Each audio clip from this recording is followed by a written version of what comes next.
The Secrets of Star Trek is brought to you by the Star Quest Production Network and is made possible by our many generous supporters. If you'd like to support the podcast, please visit sqpn.com/donate. You're listening to The Secrets of Star Trek, episode number 15. Captain to bridge. Spock here. Make it so. Surrender is not an option. Attention crew of the Enterprise, this is James Kirk.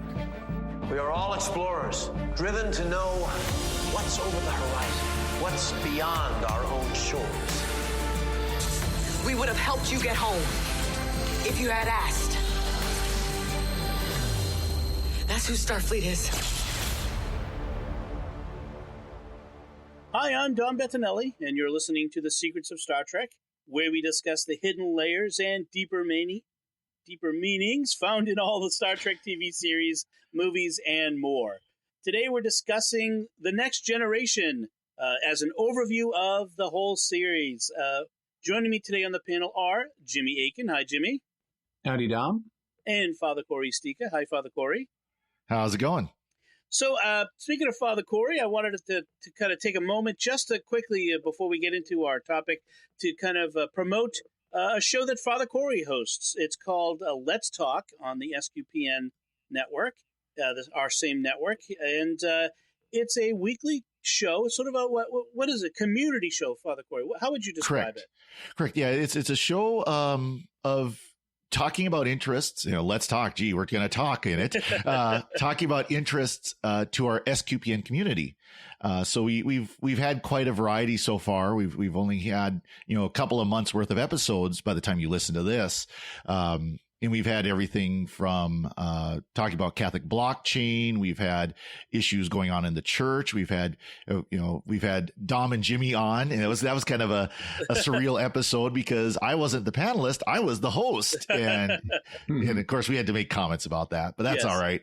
So it very much is a wide ranging podcast. It's really a podcast that we can use, like I said, talk about issues to bring people on if there are things that we think would interest people. Hopefully we can get authors talk about their books. It's just a very general topic podcast. And it's something that I think that we've talked about that we've needed with SQPN, because it does give us the freedom to talk about issues that aren't specifically Star Trek or Doctor Who or this or that. Right. Or even movies and TV or that sort movie and TV. Yeah. And it features a lot of the SQPN community, which is a lot of the people that you hear on our various podcasts will be on this as well. And it's a successor, sort of a spiritual successor to Catholic Weekend, which is a show we had before. But since we don't actually, the show doesn't actually land. It doesn't release to the feed on a weekend anymore. Right. Calling it Catholic Weekend didn't seem to be the right thing to do. But even though we record it on a Saturday, but usually. So in this case, so if you get a chance, give it a try. Take a listen. To go to sqpn.com/let's talk. No apostrophe. Apostrophes do not work well in URLs. So it's Let's Talk. LETSTALK. Give it a try, download an episode, listen to one. There are subscription links in those episodes on our website, and let us know what you think. If you have ideas for what you'd like to hear us talk about on Let's Talk. That's good. I got to make the pun. Let's talk about Let's Talk. Exactly. So let's talk about Star Trek now. We're talking as we've said before. We've rebooted the Secrets of Star Trek podcast, and we're taking some time at the beginning of this reboot to talk about each of the series, to give our overview of what we think of the series as a whole and some general ideas, especially behind the scenes of how the series came to be and that sort of thing. And it's going to be a challenge for us this time because there's so much to talk about with Next Gen that we're going to have to discipline ourselves to keep it the episode within a reasonable length. Yes, I will crack the host whip to really keep us on target, which is actually one behind the scenes thing. He actually has buttons on his desk in front of him, and it's wired up to electric shockers in our chairs. So if we talk too long, he zaps us. And the thing is, folks, they had to agree to do this. I didn't go to their houses and put these shockers, and they put them in themselves. No, just kidding. So anyway, Star Trek: The Next Generation is the current one we're talking about now, and very topical because the news over the past month, as if you've been paying attention to Star Trek news, is that Patrick Stewart, Jean-Luc Picard, the captain of the Enterprise in this series, is coming back to what's the word I'm looking for? Reprise. Thank you. Reprise his role as Captain Jean-Luc Picard in a new series that'll be on the CBS All Access streaming service. The last time we saw him as Picard was in 2003, Star Trek Nemesis. So it's been a long time. It's been 15 years. It's hard to imagine it's been that long. Since we've seen Picard. 75, I think. Patrick Stewart is 75. Yeah, it's hard to amazing. believe. I mean, he looks great for 75. Although, to be honest, when he was 50, he looked 75. Yeah, I know, right? I mean, he's because he's been bald for so long. You know, he was bald in the 1970s when he was playing Aelius Sejanus on I, Claudius. Yeah, I'm just trying to think now. In 1986, when this, or 87, when this first aired, he would have been 55. 55? 54. 50. Well, no, that's 54. That's 30 years ago. 30 years ago. 44. Well, no. So if he's 75 now, 30, 45. 40, yeah. I'm older than he was as Captain Picard. He seemed older than 45 when he began playing Captain Picard. But that's like the first Doctor of Doctor who also seemed older than his 50-something years at the time. So TV is strange like that. Anyway, let's enough about us. Let's talk about this series. It aired from 1987 to 1994, and it was 7 seasons, and it was the first revival of Star Trek as a live-action series. At this point, what we'd had was the original series in the 60s, the animated series for basically about a year in the early 70s, and then we had the movies. We had the motion picture in 79. We had Wrath of Khan in 82. We had Search for Spock in 84. 4, I think it was, and then we had Voyage Home, Whales. The Search for Whales in 86, and so then we had this, and this was a big deal at the time when it came up. And it was very risky. We look back in hindsight, and it was a big success, but at the time, it was not looked favorably on by a big chunk of Star Trek fandom because all we had known in the Star Trek universe to that point was the original crew. Yeah. Yes. And it's like, wait, you're going to do Star Trek and it's not going to have Kirk? It's not going to have Spock? What are you talking about? This isn't going to be Star Trek. It's not going to be the Enterprise. Why would we watch this? And of course, the Enterprise being the original NCC 1701 without a letter at the end. No bloody A, no bloody B. One of the greatest lines. And that was a huge deal. And so we had, and then there was some controversy over there was some risk. I will go into controversy later, but there was some risk over the fact that this was not going to be on network TV. Like TV, right. In fact, this was really the first big straight to syndication TV show that really kind of proved the model that is in a way is sort of like what we have now with streaming stuff. Star Trek sort of led the way in this. It was supposed to originally go to Fox, which was brand new at the time, but Fox wouldn't commit to more than a handful of episodes for a first season, and that's not what Paramount wanted to do. And so they couldn't make it work financially with so few episodes. Exactly. And so because they'd had so much success with syndication to that point of the original series, and because there was a guy at, I think it was at Paramount exec, who, Mel Harris, Paramount Television, Mel Harris was the president of Paramount Television, and he was a pioneer in the syndicated TV market. And he said, let's just go for it. Let's just go to syndication. So this is kind of an industry term that not everybody listening may be familiar with. What syndication is when instead of having a show that is airing just on one television network, like ABC or Fox or Netflix or whatever you want, there were these terrestrial television stations all around the country back in the day. And you could sell things just to them, regardless of what network they were on.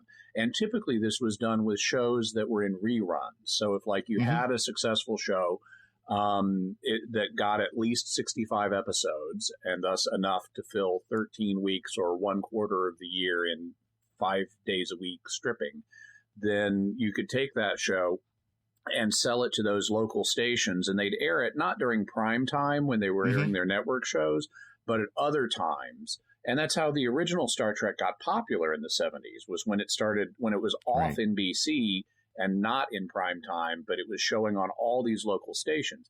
And so for the new generation of Star Trek, they said, let's just go straight to that stage where we're selling to local stations with no network backing us. Right. And so it would end up that you would watch these series on different networks depending on where you were at. For example, when DS9 was airing, I would watch it on the NBC network, the network affiliate in my area. But like Jimmy might have watched it on CBS and Dom might have watched it on Fox. Actually, or one of the independent. We had the independent channels, the independent UHF channels here in the Boston market. And it could be at different times a day on different days of the week. Yeah, there wasn't that unified viewing experience. We also didn't have the internet to kind of be a spoiler problem, which is if you're watching it on the new episode on Wednesday and I don't get it till Friday. I mean, today that's an issue with international, like something dropping in the UK before it shows up in the US. But back then it wasn't, of course, without the internet, it's harder to end up that way. But yeah, it was different days of the week and different times, and sometimes it would move from season to from one time to the next, and it can be difficult for a fan to find the show. Well, big time and in smaller markets didn't pick up Next Gen at all. Right. We didn't have I lived when Next Gen was airing, we were living, at least for most of the time it was airing, living in Williston, North Dakota, or the Williston, North Dakota market. What part of Montana I lived in, all our TV stations came from Williston. And we didn't have Next Gen. We didn't get Star Trek syndication until DS9. Wow. So the only time I could watch Next Gen is when we would go visit relatives or friends in another town, in another market that had it. So I didn't watch a lot of it growing up. I watched some of it. I remember a few episodes, but not a lot. So you've seen more of it now. Well, I've watched the entire series a couple of times now since. And now the entire Netflix and it's all on Netflix and Amazon. And it's all been remastered on DVD. That's a big element. The original series and Next Gen have all been remastered, and there's some talk of remastering DS9, which would be nice. It would be. You could use it. So one of the issues that came up when talking about how they were setting this, it was kind of controversial with the fans, or risky, to put another way, is, again, it was 100 years after the original series. They jumped forward in time 100 years. Well, it was the next century, but it was like 80 years later. It was originally going to be 80 years, but then they said some things in some of the first season that pushed it even later. Yeah, okay. Yeah. So some of the original promotional material was like 80 years. And to kind of help with this transition, they had a cameo appearance in the very first episode to kind of hand off the baton from the original series to Next Gen. They had DeForest Kelley reprising his role as Dr. McCoy he's supposed to be like 120 or something like that. Yeah. Yeah. Admiral McCoy, they had him as, seeing the Enterprise, the new Enterprise, heading out on its new mission. So that was a nice little nod that they did there. Though he wasn't the only member of the original crew to come aboard the new Enterprise, Enterprise D. Well, eventually, but he was for a long time, because they really, and this was something the writers complained about. But a mandate came down from the producers that they were not to reference stuff from the original series, that they wanted to be their own thing. They wanted to prove themselves. We are not going to have cameos from original series actors after McCoy. We're not going to revisit planets. We're not going to revisit plot stuff. And then broke the rule in the second episode. Well, yeah, and which is a ripoff of a first season episode. The Naked Time became The Naked Now. Yes. And eventually these dicta fell away and opened up new storytelling possibilities. But in the beginning, they were very strict about it. Yes. I mean, the bringing Spock into the later seasons of Next Gen was brilliant, because the story, it wasn't just a gimmick. It really was good storytelling. I mean, there was a good reason to bring him in. And it also promoted the release of Star Trek VI. Exactly. So, they also had Scotty too. Yeah, right. That was one of my favorite episodes, just because it's so fun. Yeah, Scotty and Data. And I love Scotty. Just who doesn't love Scotty? Or everybody. Scotty and Geordi. Yeah, and of course they brought back the green. It's green. Yeah. What is it? I don't know. It's green. So some of the other controversial elements are the design work, the production design, the Big uniforms. Flying Space Hotel. Well, yes. So with pajamas. Yes. So you have this big sort of. We've gone from the very angular looking Enterprise, which looked like reminiscent of some of the designs for jet fighters of the 60s. Now we've got this much more organic looking Enterprise with. Instead of angular, it's very curved and soft. And people weren't. I'll just say it. I was not thrilled with that design. I didn't love it at first. They even have wood paneling on the bridge right out there in full view. Right. Yeah. I would argue that the Galaxy class design is still considered controversial. Yeah.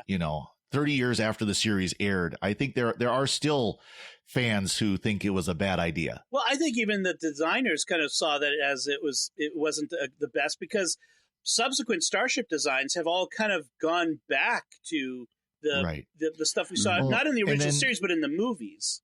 Well, and then the size of the ship itself just exploded. I think, the original Enterprise was something like 430 crew. And sorry. Now next, no, that's this is 2.5 times that. Yeah, now it's over 1,000. They say over 1,000 people, and that's people. That's not just crew. That's kids. That's spouses. And that's part of the problem. It's not just the ship. The ship looks like a luxury liner, and like this is a cruise ship or something.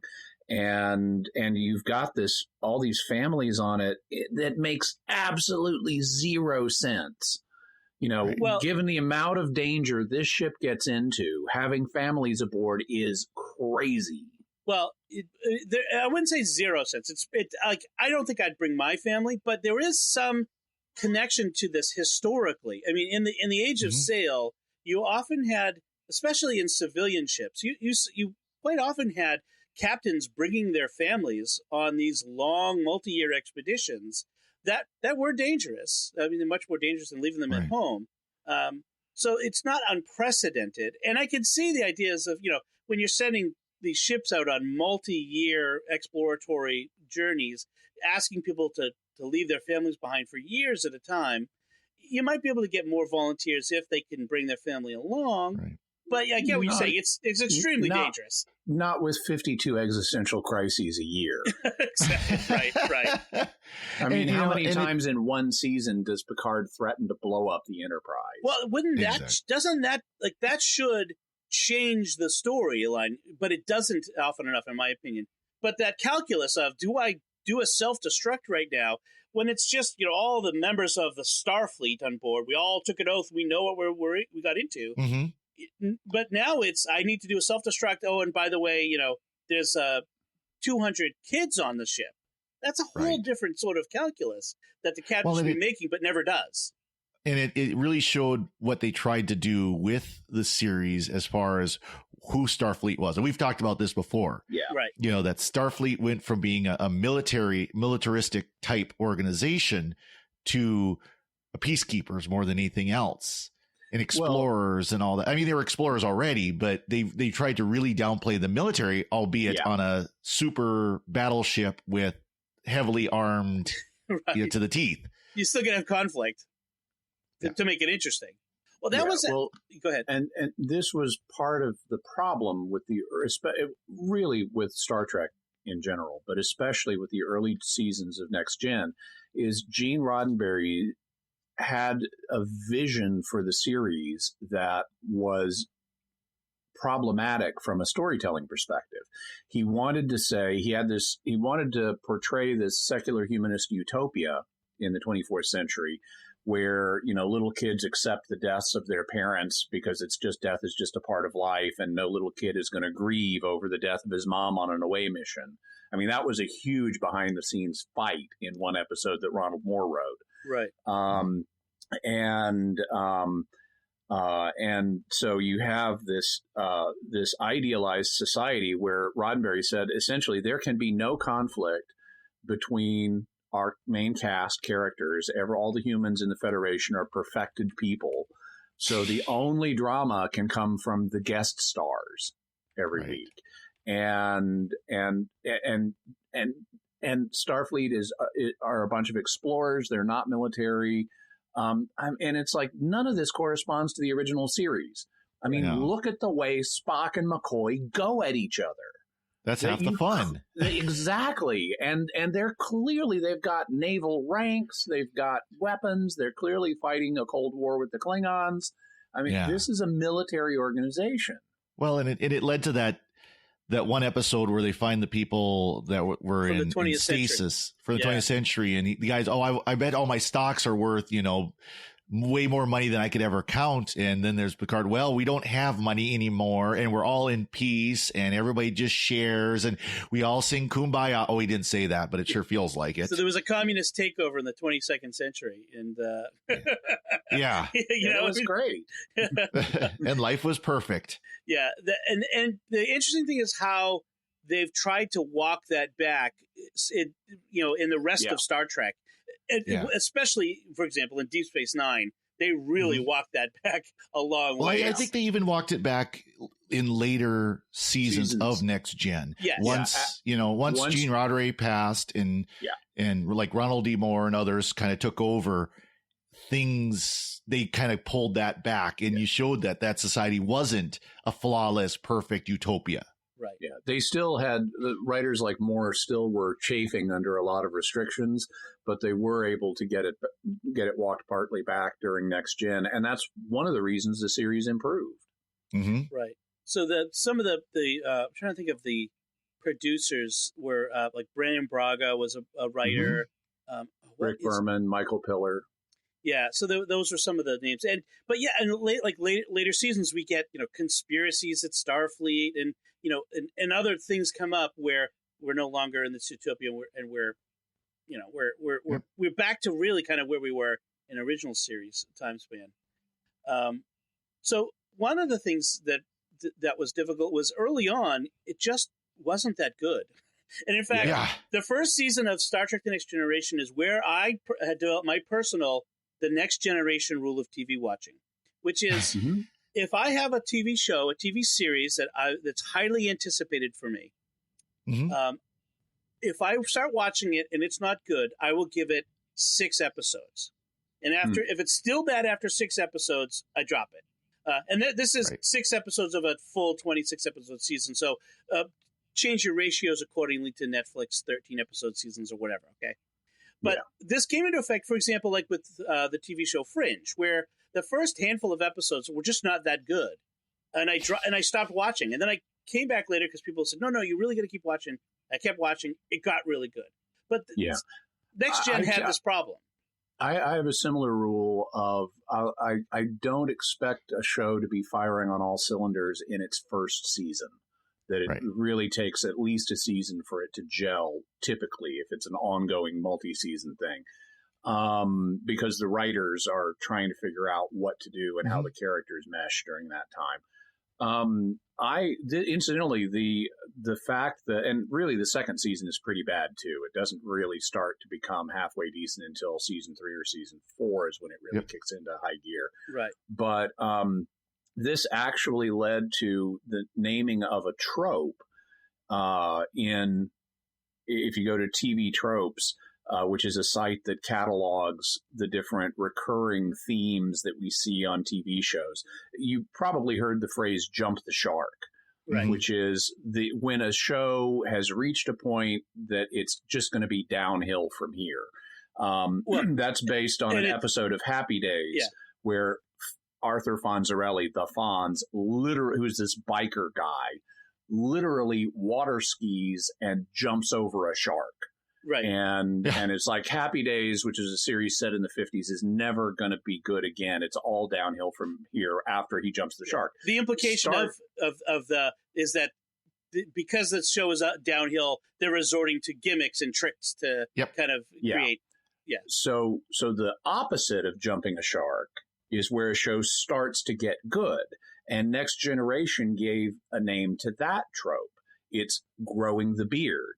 Because Riker has no beard in the first season, but then he gets one, and that's when the show starts to pick up. And so growing the beard is when a show starts to get good.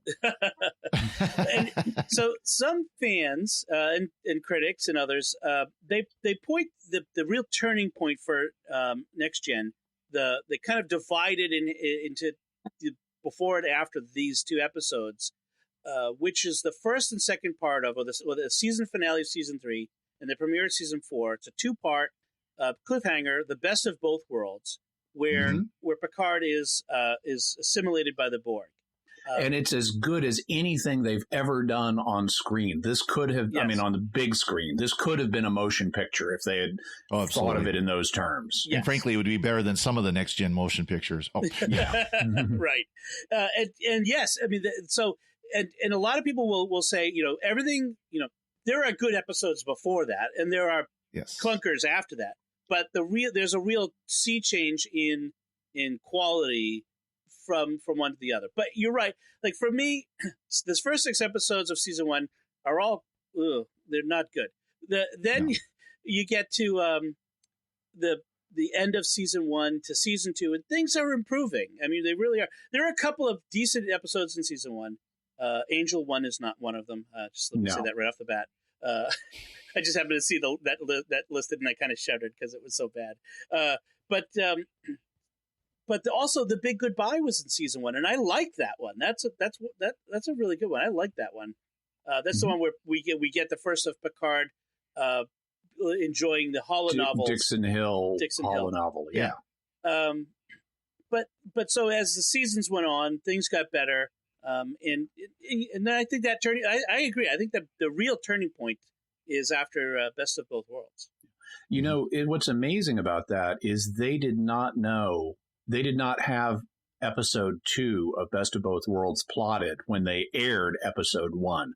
They did not know what was going to happen on the other side of that cliffhanger. And maybe that's what made it so good. Well, but one of the reasons they didn't know is because they weren't sure if Patrick Stewart was going to return to the series as Captain Picard.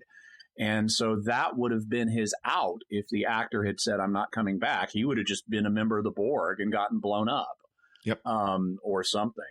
And then they had to write themselves out of the box they put themselves in. And for once it worked. They had a convincing, reasonable, convincing may be the wrong word, but an acceptable, reasonable way of getting out of the box they'd gotten themselves into.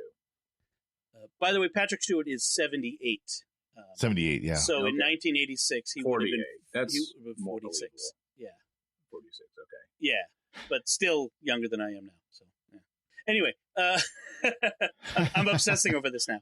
But so so let's talk about some of the other aspects of Next Gen that were sort of unique, that were new, that kind of struck people at the time. We had an android character in Data.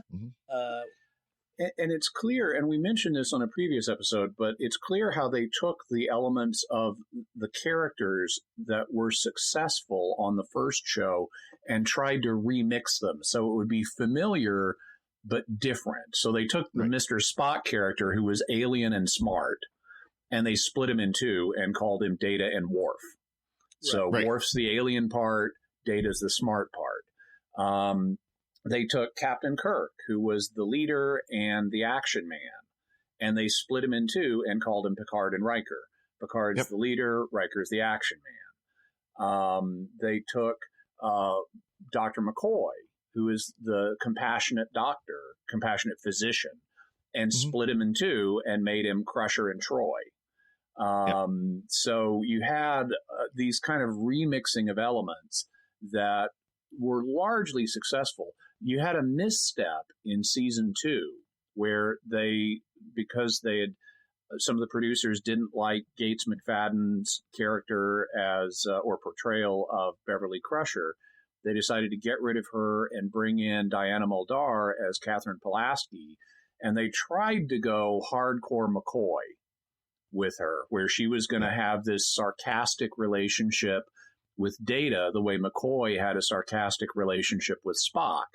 Only it totally didn't work. She didn't have the charm of Dr. McCoy and couldn't get away with it. It just came across as cruel. Abuse. And Data didn't have the presence of Spock. Data was where he could childlike. Fight back. He's child, and so it felt like she was a bully to Data. People hated her. And people have compared it to emotional child abuse because it's not a competition of emotional equals like Spock and McCoy. Right. They're not just having friendly banter. Yes. Just like her insistence that he wasn't real and kept calling him it and that sort of thing really rubbed people the wrong way. And so they had to. I like Diana Muldaur as an actress. She's really she's good at it. There were a couple of good episodes in that whole season. There was some good stuff, but that it was a misstep too. And when they brought Dr. Crusher back, I don't think they even really said anything about it. They just kind of season 3 began, and there's Dr. Crusher. I thought they kind of had waved it away that she got an assignment at Starfleet Command. And, something like that. Yeah, and so Dr. Crusher came back, and from that point on, it was a much better character. All right, although she had a couple of clunker episodes. Well, everyone did. Sub Rosa is one of the worst episodes of all time. That's exactly the one I was thinking of. So another sort of misstep that they corrected pretty quickly was Tasha Yar. Because she didn't fit into that ensemble that you just listed. Geordi, you didn't mention. Geordi was sort of a combination of Sulu and Scotty in some ways. And so he kind of embodied that. But Tasha didn't fit into any of that. She's a security chief, but really Worf is the heavy, And so there was... He's the natural security chief. And what they were trying to do with Tasha Yar was say, okay, a woman can be a tough security chief. She comes from this horrible, hellhole planet with rape gangs and stuff like that. She's had this hard scrabble existence and has become very tough and is a plausible security chief. And then they didn't give her anything to do. Right. And the actress Denise Crosby would complain about, I'm having to show up for 15-hour days standing behind this console, doing absolutely nothing, just standing here. Can you make a photo printout of my legs and just prop it here? So that people can see my legs standing there through this console. Well, and at best, again, like I would bring up the second episode, Naked Now, I think they completely undermined the character by having her, granted under the alien influence, but she seduces Data, and into this whole awkward sexual element that comes in there, and it became awkward at that point, and you're like, so she became somewhat superfluous. To where then they give her the worst death ever, a meaningless death. Yes, meaningless. So they even say it when they finally bring her back and redeem her death. Right, that her original death was meaningless. It was just horribly written. Yeah, I mean that was mostly near the end of the first season, I guess. I thought it was earlier, but it's episode 23, Skin of Evil, and I think what they were trying to go for with that one was death, evil in the world is sometimes just gratuitous. Sometimes just bad things happen, and this one happened to Tasha.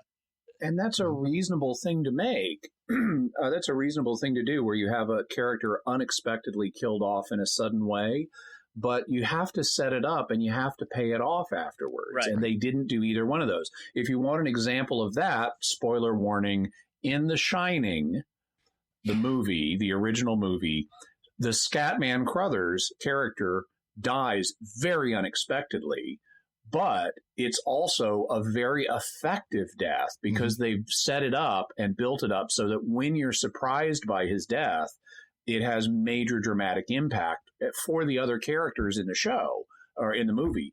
Tasha Yar's death is just nothing. And she's killed in a random act by an oil slick.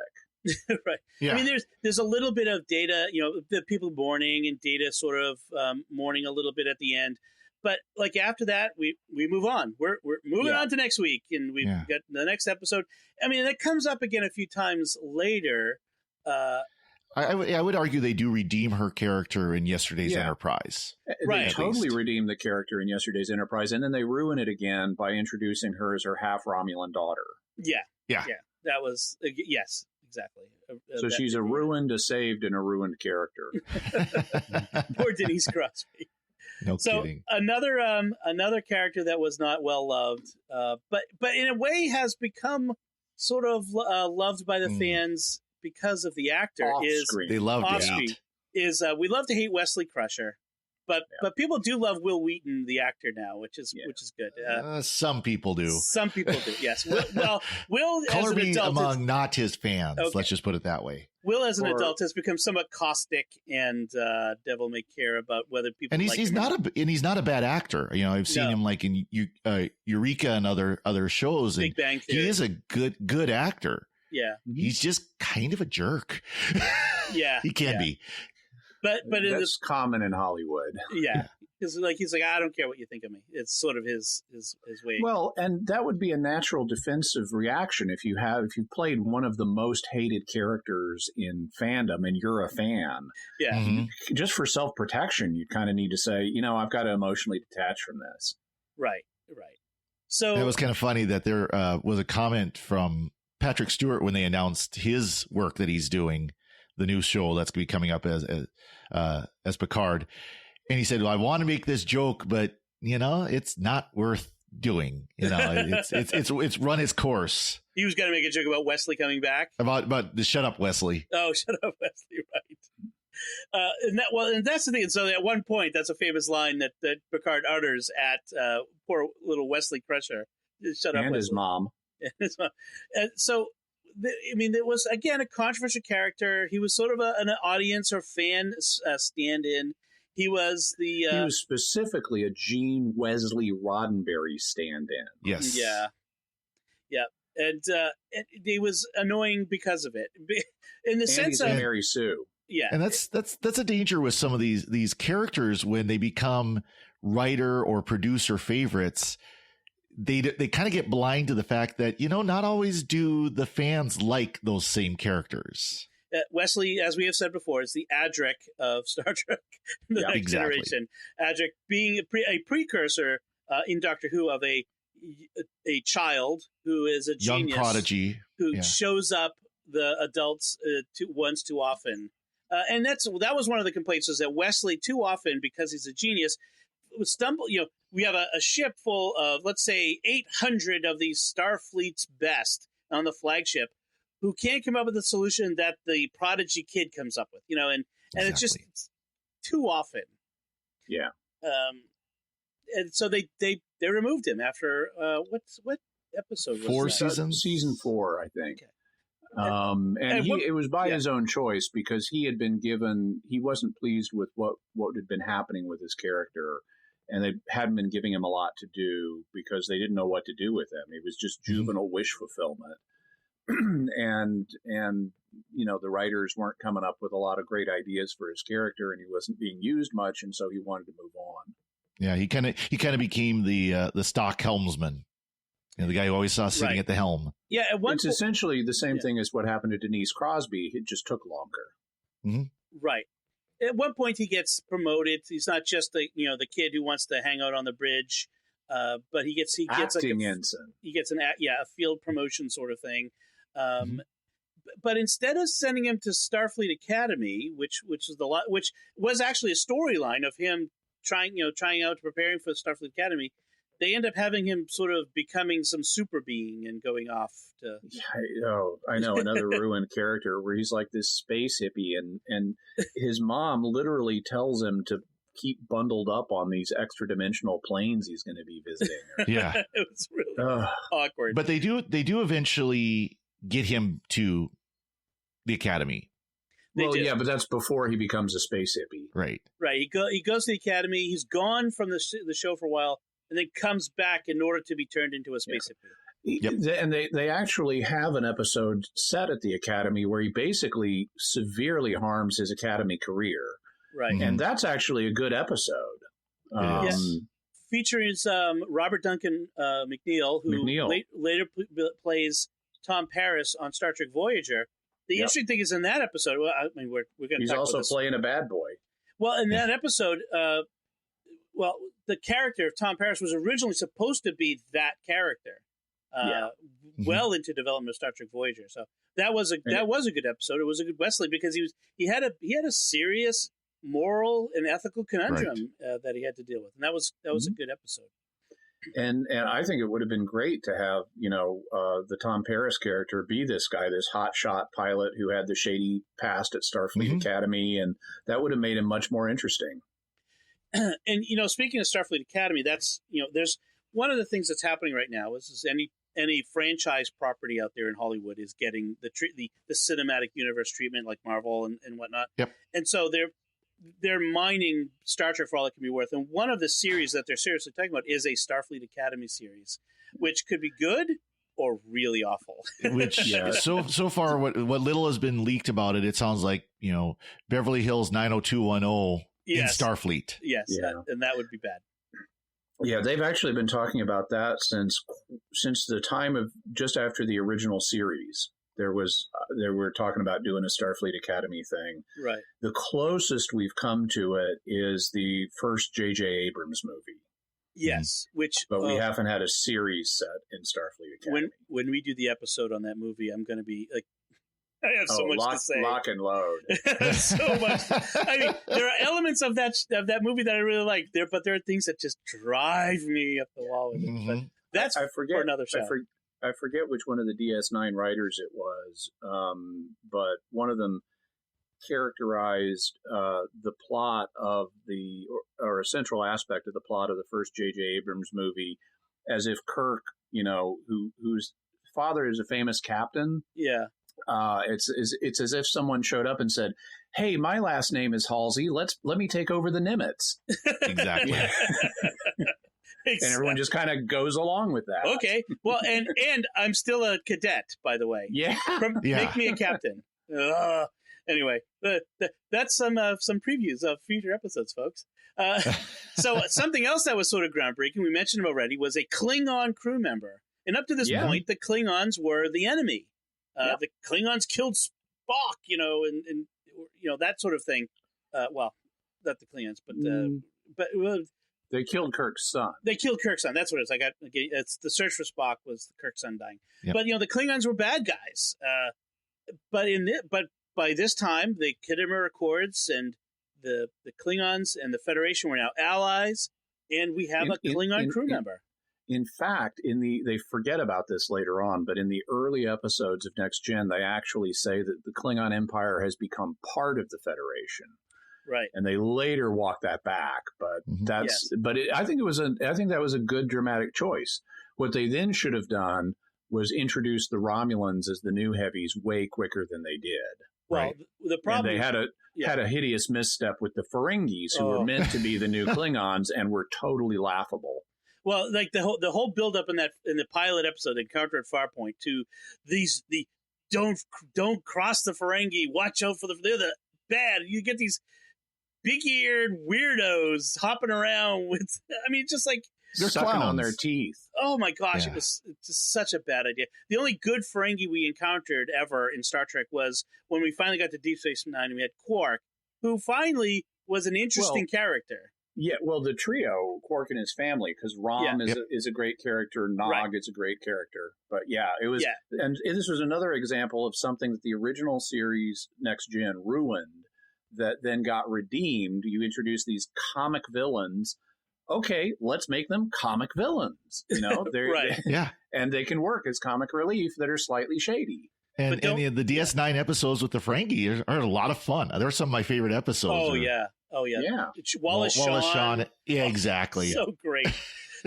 But this was a problem that Next Gen encountered several times, and in fact, other series after it also encountered, which is we introduced the new big bad enemy, and then we see them so often, we defeat them so often that after a while, they're not such a big bad enemy anymore. Now we have to have an even bigger bad enemy. Well, and that's the danger in any science fiction action type series. You know, we've talked about Doctor Who with the Daleks, where they are the most evil beings in the universe and destroy everyone.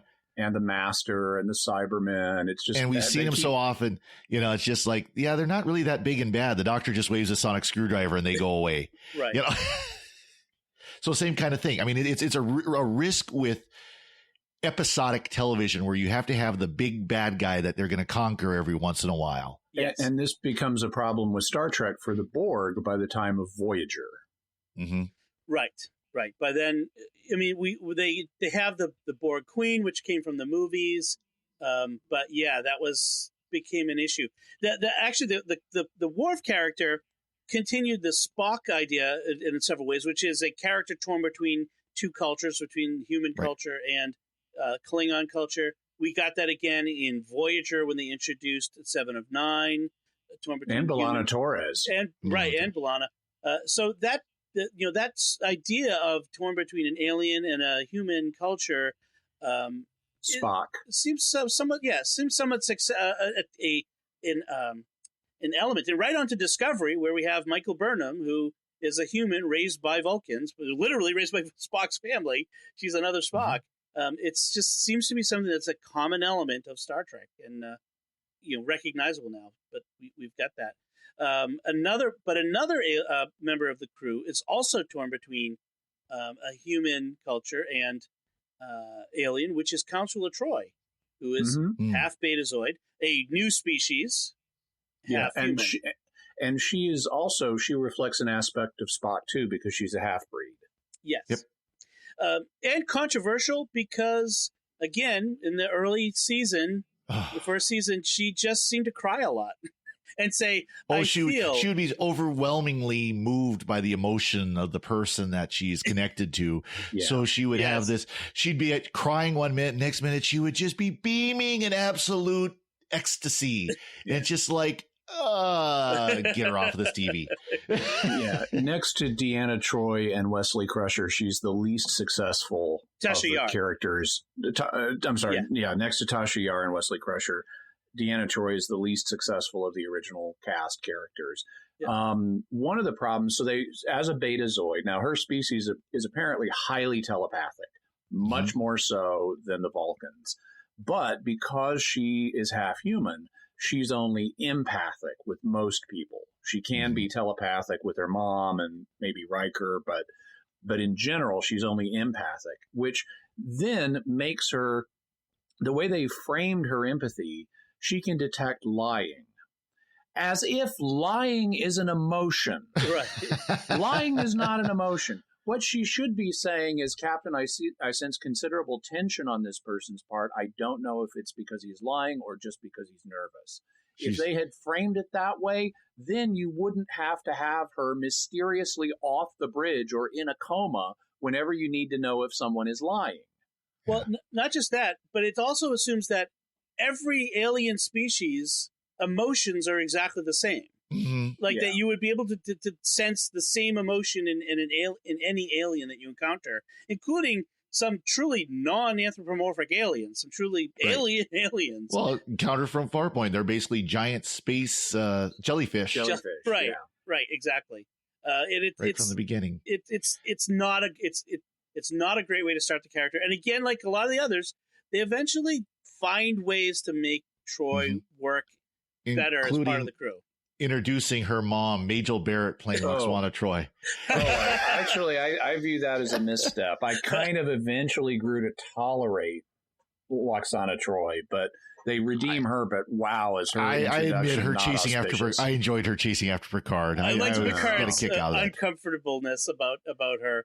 Just that relationship between the two of them. That's what I like the most. And like a lot of these things, once we did bring that character to Deep Space Nine, then some actually very interesting character moments develop. Yeah, absolutely. and between her and Odo, and there's also that Dark Page episode where we learned that Lwaxana had a previous daughter that Deanna barely remembers who died. It was a very traumatic, and that was a good dark psychology episode.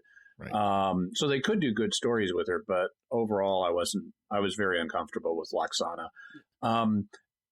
One thing, by the way, notice, this is the 24th century, so everyone is perfect now, right? And there's no character conflict, and they're so perfect that they have to have a professional psychologist as the ship's counselor, as a senior officer on the bridge at all times. That's how emotionally together these people are. She's a crucial member of this crew.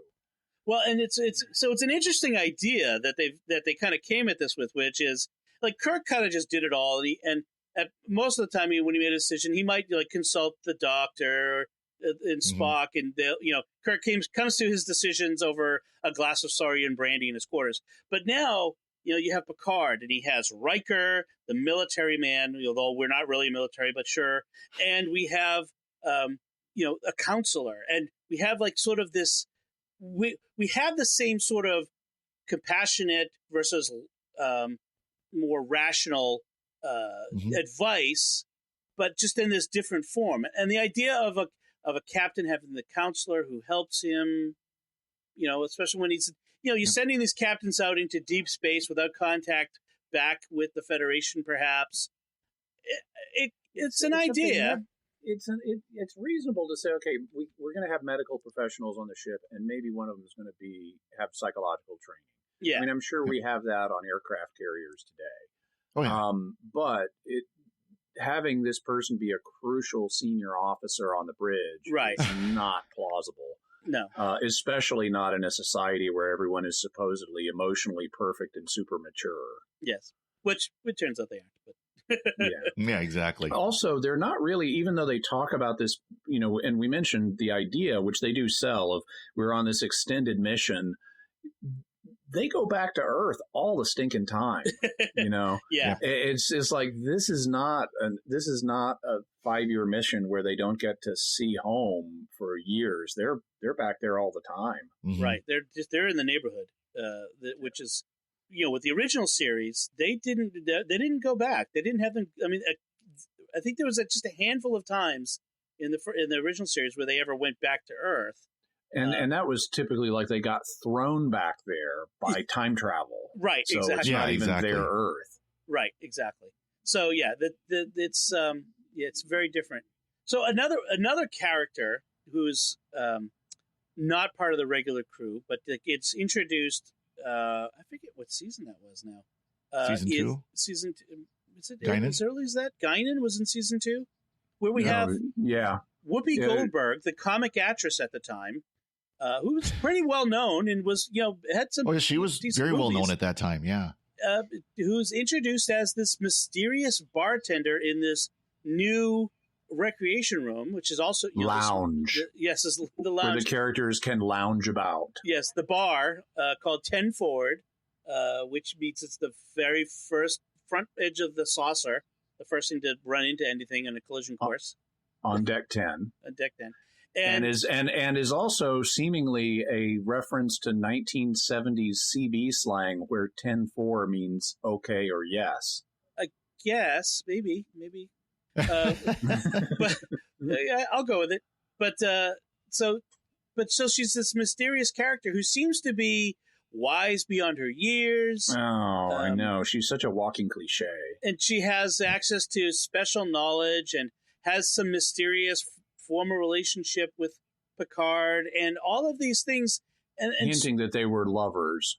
At one point, there is a hint of it, yeah. Yeah. And where she kind of assumes some of what we were just talking about, this counselor role for Picard. This is, the voice of wisdom that he can go to, or other people go to on occasion. And it's just sort of an odd character. Introduced into this mix. Yeah, she's another one I can kind of tolerate, but I'm not a fan. Another semi-recurring character is Q, who is really annoying. And even though I like John Delancey, I'm not a big fan of the Q episodes. The best recurring character to my mind that they introduced is Lieutenant Barclay. Oh, yeah. He is like, Reg. he is the ultimate flawed person that really needs a counselor and that suffers from holodeck addiction, which is he's exactly he's a super happen. nerd. Yeah, he's a super nerd. Yeah. I mean, he's a super nerd, but like with holodecks, I mean, it's really hard to make interesting holodeck stories because Yes. if it's doing its job, it's just a fantasy within a fantasy. Why do I want to watch a TV series about people reading a book? Which Right. is what Yeah. holodecks would be. And so after the first Dixon Hill adventure, you've got to do something else with the holodeck. And usually to introduce danger, it breaks in some way and does something it's not supposed to, at which point they should like prohibit the use of this technology until they get it perfected. Because if you're going to have a character take over your starship. Yeah, I mean, you can just imagine every time if your Apple computer was endangering your life every time you used it, it would be recalled. Right. yeah. But what would happen if we really had holodecks is people would use them to fulfill their fantasies, and you would have massive holodeck addiction. And Yes. and that is, and we see that when they introduce Reginald Barclay to us. It's a great character. It's a great concept. It's a great episode, and his subsequent returns are really entertaining too. Yeah. I think every time we see Barclay in any. See, he was also in Voyager, but I don't think he was in Deep Space Nine. But even in Voyager, like he's still a great character. Yeah. And He's in one of the movies too. He's in First Contact. Oh, right. I'm trying. I can't find him in the Dwight Schultz Memory is Alpha. the actor. Dwight Schultz. Yeah. Yeah, who is was the actor. A guy on A-Team, which I never watched. Oh yeah, if you remember Howling Mad Murdoch. Murdoch, He was- right. Murdoch. That's what he was. Dwight Schultz. Yeah, the Reg Barclay. I'm trying to see if his first appearance was in. He was Was it Hollow Pursuits? Let's see. Hollow Pursuits. Yes, was his first. Yeah. There. So it's and so that you kind of covered. Like I was going to talk about the holodeck as a plot device. It was problematic in especially early on and always kind of stayed problematic. It's just like the time travel episodes, like how Captain Janeway in Voyager always hates time travel because it gives her a headache.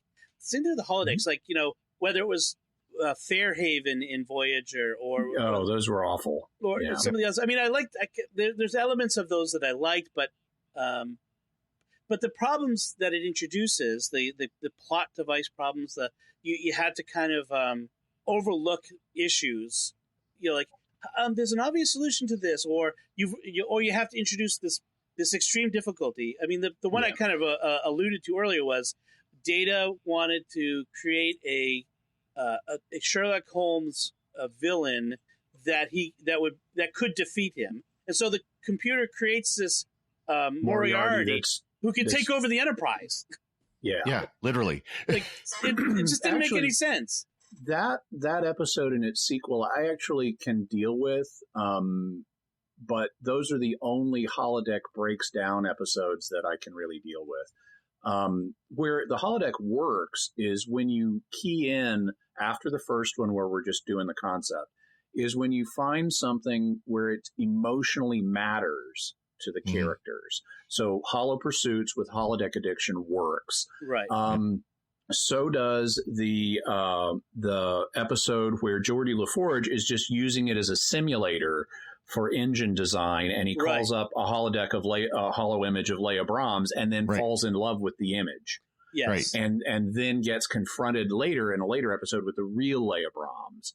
And so it had an emotional impact on the characters there. You have the same thing in Deep Space Nine in the episode In the Pale Moonlight, where it's crucially important that they use the holodeck in a certain way to bring the Romulans into the war to save the Federation's butt.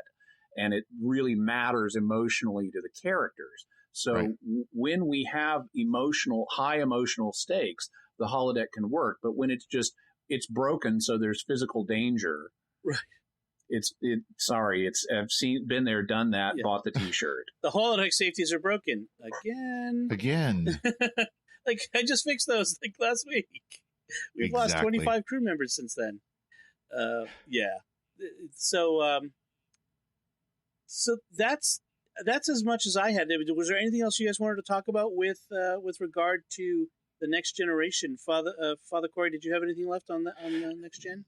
No, it's just it really, like you said, this was the series that rejuvenized Star Trek, and really was kind of began the golden age, I would say, of the Star Trek series. Yeah, I don't have anything else either, but I would say that this Next Gen is kind of the Patrick Troughton of Star Trek for Doctor Who fans, because William Hartnell was the first Doctor. He was kind of rough-edged. He ended up leaving the show, and if the second Doctor, Patrick Troughton, had not been brilliant, it wouldn't have led to the rest of the franchise. Exactly. And Next Gen plays that same role. It shows us, okay, we can accept a different set of characters within the Star Trek universe, and it can be good. And just like Doctor Who fans could accept someone else in the role of the Doctor. And that unlocked all of the rest of the Star Trek we've had, since it proved we didn't have to have Kirk and Spock and McCoy. Yeah. It was the universe that really people were in love with, or could live in, that they wanted. And one thing I think it showed was the mistake that they made later with Enterprise and now with Discovery is they wanted to do the prequels. And we're going to disagree there. I have no problem with prequels. Well, as they did it, let's just put it that way. Because the advantage of Next Gen, of course, is it is so far in advance, so far beyond the original series that they can have that clean cut.